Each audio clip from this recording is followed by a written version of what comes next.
હવે આપણે જોવાનું કે આ જે આપણી લાસ્ટ જે ક્વેરી હતી ડિઝાઇન વ્યૂ, એની અંદર નેમ આવે છે, સબ્જેક્ટ વન આવે છે, પણ આપણે કંઈક સ્ટુડન્ટ નેમ આમાં આખું જોઈએ છે.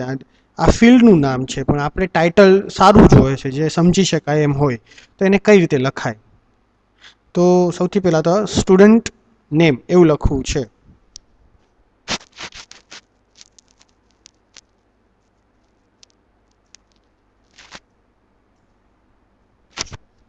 હવે રન કરીને જોઈએ તો આઉટપુટ શું આવે છે? સ્ટુડન્ટ નેમ ટાઇટલમાં. એકચ્યુઅલ ફિલ્ડ નેમ નેમ છે, પણ આપણે સ્ટુડન્ટ નેમ અને પછી કોલન લખ્યું એટલે એનું ટાઇટલ ચેન્જ થઈ ગયું. તમે જોશો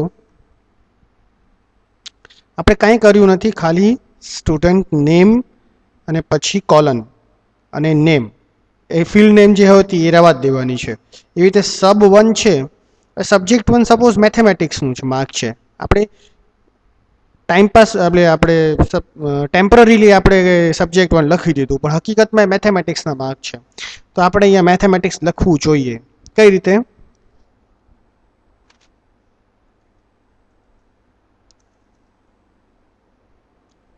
અને પછી કોલન, અને રન કરીને જુઓ. તમે જોઈ શકશો કે અહીંયા મેથેમેટિક્સ પણ આવે છે. એકચ્યુઅલ ફિલ્ડ તો સબ્જેક્ટ વન જ કહેવાય, ખાલી આ લેબલ છે, એક જાતનું ટાઇટલ છે.